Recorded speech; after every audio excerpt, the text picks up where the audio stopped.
Hey guys, how's it going? And welcome to another week of Force of Will news.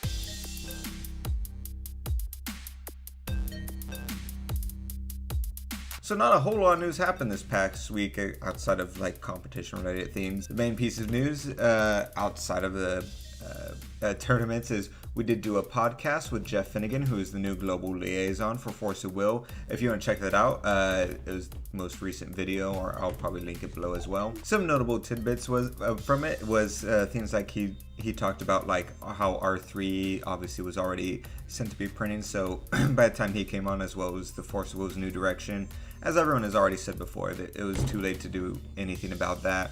He did say R4, if I remember right, that he was going to be helping more with R4, the new set coming out, because it did continue the power trend of green, he had said, so hopefully we'll see a remedy of that. He himself will have a sort of say-so or help with things like ban lists going forward.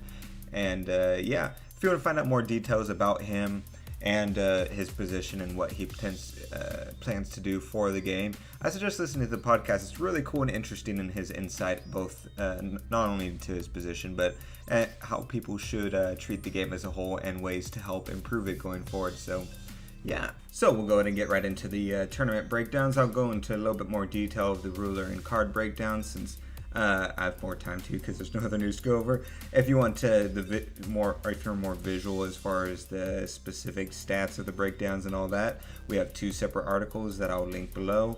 One for the GP and one for the Games and Geek 1K, which has all of this information in them. So those will both be in the description if you guys are interested. So we'll start with the GP. So the GP here, he had like 55 people, if I remember right, something like that. The ruler breakdown was, the main ones was there's 11 Farer, 7 Lumia, 6 Ayu, 4 Mikage, and 4 Evil Tree. So those were the sort of main showing of rulers.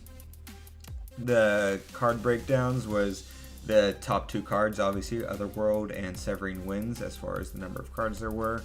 And basically from there, next one was Nameless Mist, and then True Blade, Sacred Elf, Sorceress of Heavenly Melfi, and then Final Battle, and then sort of went off from there. The top 8 themselves went in this order. First place was a Farer deck. Second place was another Farer deck. Third place was a Mikage deck. Fourth place was a Lumia deck. That was a lot lower than I thought it was going to be. Fifth place, or now 5th through 8th is in no specific order, but we have another Lumia, a Farer, another Lumia, and an Evil Tree.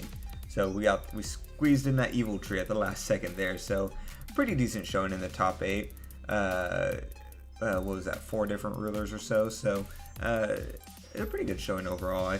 Moving on to the Games and Geek. So the Games and Geek ran a 1K tournament. So it had 34 people show up. So it's bigger than most ARGs. So it's worth going over here. It's really cool that Games and Geek keeps doing these types of tournaments. If you guys are ever in the area, it's in Minnesota, you should check them out. But their ruler distribution for them, there was 9 Lumia, 4 Evil Tree, 3 Farer, and 3 Mikage. And then once again from there it sort of broke down. Card distribution. Once again, highest 2 cards, Severing Winds and Otherworld Dreams, although a little bit higher showing of Severing Winds this time around.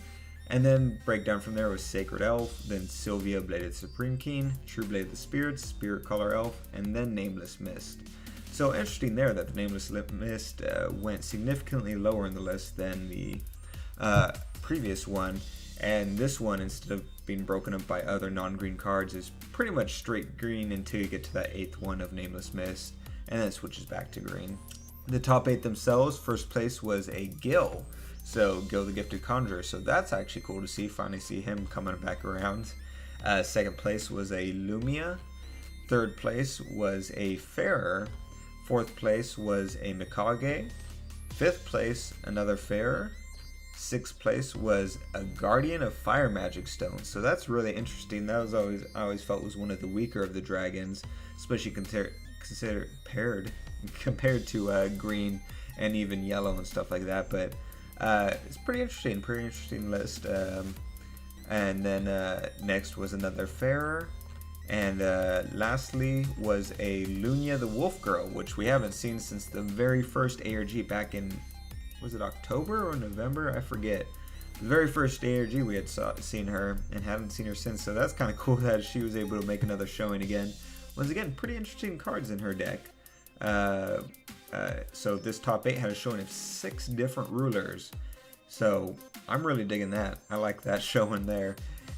If you guys are, once again, if you guys are interested in the specifics of this, especially the specifics of those top 8 deck lists, both of those articles in the description below. But yeah, that'll about do it for today. That's about it. If you guys like what you guys see here weekly with our interviews and news, you can support us on patreon.com/tcgscrubs, and you can also join our Discord, Facebook, etc. to keep in contact with other players in the community and ourselves. We're constantly talking on there and all that. So yeah, we'll see you guys next week.